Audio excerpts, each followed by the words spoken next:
So hello guys, welcome back to my another blog. जर तुम्हाला माझे ब्लॉग आवडत असेल तर मला नक्की कमेंट करून सांगा. तर माझ्या आजची दिवसाची सुरुवात झाली होती मॉर्निंग वॉकपासून. तर मी आज गेले होते कॅम्पसमध्ये वॉकिंगसाठी. तर येता येता स्वामींसाठी अशी आणली मी जास्वंदाची फुलं.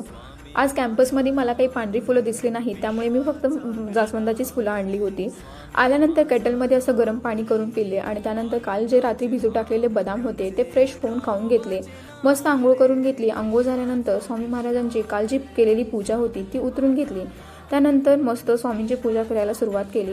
मी फोटो असं रुमालनी पुसून घेत असते आणि महाराजांचा फोटो पुसून घेऊन झाल्यानंतर मस्त चंदन वगैरे लावलं आणि त्यानंतर फुलं वगैरे अर्पण केली.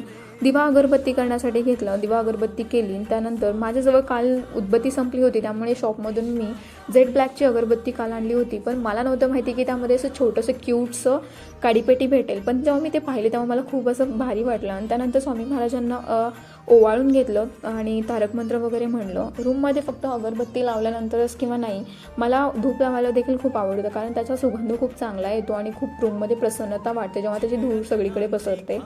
त्यानंतर आज मेसमध्ये काही जेवण किंवा ब्रेकफास्ट नव्हतं, त्यामुळे आम्हाला रूमवरच बनवावं लागत होतं.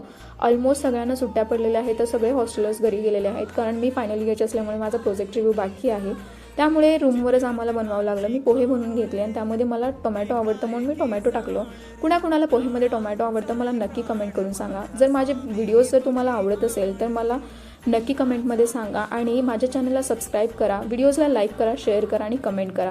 तर भेटूया नेक्स्ट ब्लॉगमध्ये. Thank you guys. थँक्यू.